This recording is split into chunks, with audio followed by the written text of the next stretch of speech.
This race is not, and I thank God for all of the fast people. I thank God for all of my 100-yard dashers. But look at your neighbor and say, this is not a dash. This is not a 100-yard dash. This is a decathlon.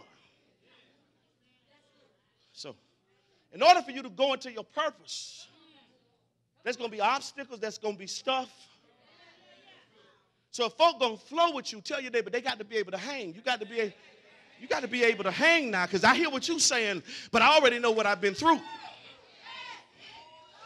So I already know that he may not come when I want him to come, but I know that he's still a right on time. I know he's on time. I know what time it is. That's why what he does, he puts the spirit on you as the sons of Issachar so that you know the seasons and the time. I dare you to tell somebody, I know what time it is.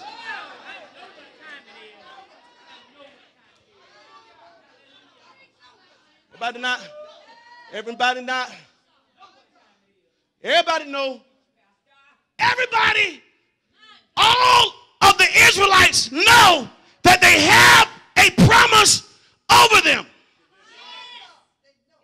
But everybody ain't going to the promised land.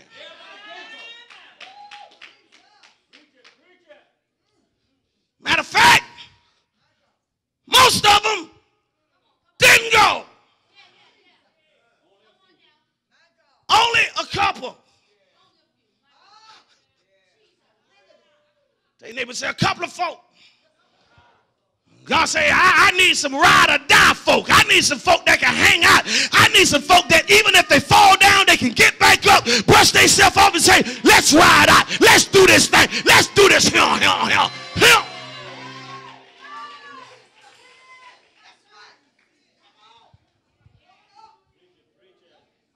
See this? Everybody knows that everybody in Israel knows that Israel has a promise over them. But everybody doesn't make it into Canaan. So, watch this. Because Israel is a people who lacks the ability to endure. So even when they're connected to their pastor's biblical cord, come on, say amen, they have the power now to pull him back.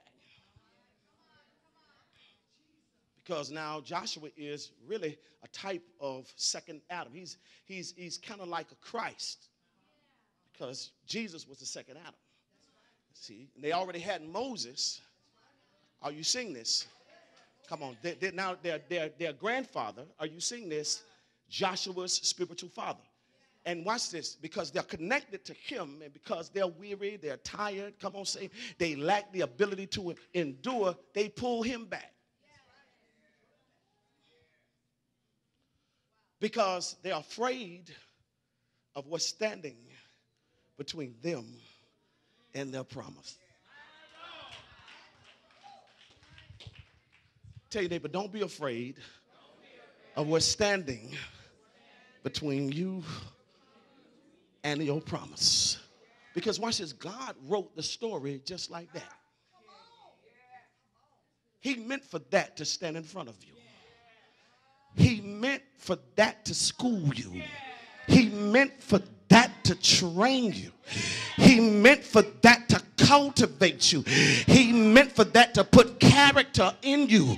Because if he would have took you over into your promise without going through anything, you would have arrived there a mess. It's bad to be in the right place and you wrong. It's bad to be on the right stage, the right platform, given the right opportunity, but your character is a mess. So God say, ain't nobody going in, because I'm doing an inside job. He said, it's there. He said, but you ain't going in until you go through this. Watch this, because this is a part of your accreditation. See, we have in this room the potential to move stratospheres and hemispheres. We have the potential in this room to move governments and systems. Are you seeing this? But God says this next bunch that I'm going to release, come on, say something back to me. He said they not going to have me somewhere. Are you seeing this? Where I hate I ever made them.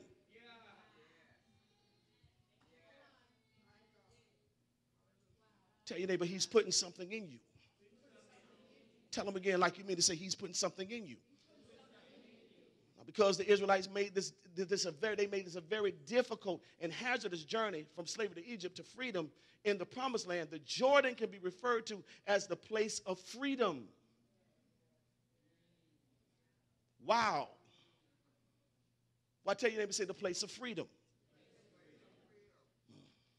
The actual crossing the Jordan was their final stage in their journey. And then their journey was complete. Saying something. Some of us this morning are experiencing our Jordan. And we don't realize that it is our promotion into our promise. Isn't it bad when you're in a place of freedom and you don't even know it? Because you've been in bondage for so long. To freedom don't even feel right.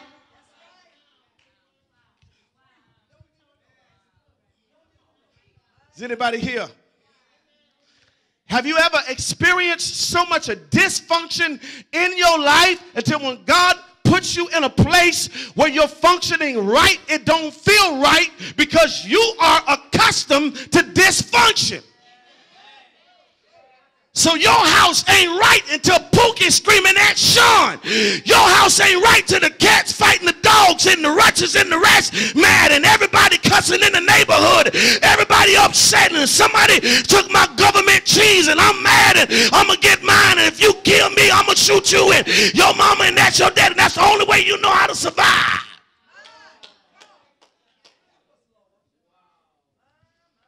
That if ain't no cussing in your house, then your house ain't right. That if people get upright, then we learned Thursday means to be straight. That if they get straight in your house, you think the world coming to an end because you are accustomed to dysfunction.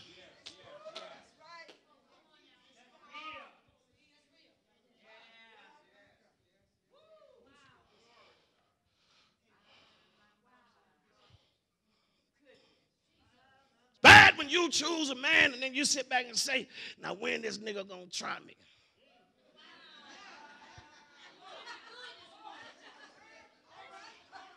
It's bad when you choose a woman when you say, I know she's finna do something silly. Because that's what you are accustomed to. You're waiting on the trick because that's what you're used to. You're smiling at the treat, but you know the trick coming.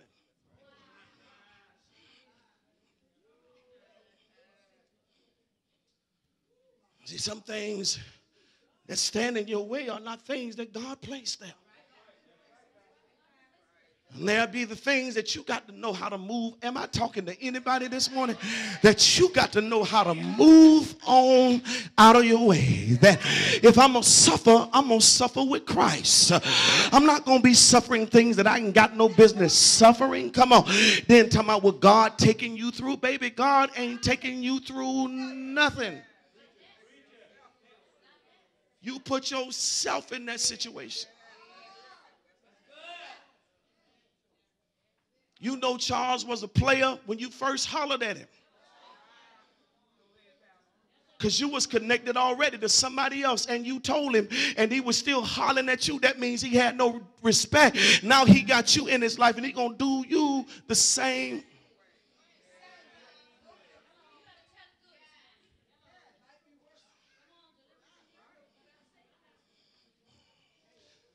says this in Joshua 4.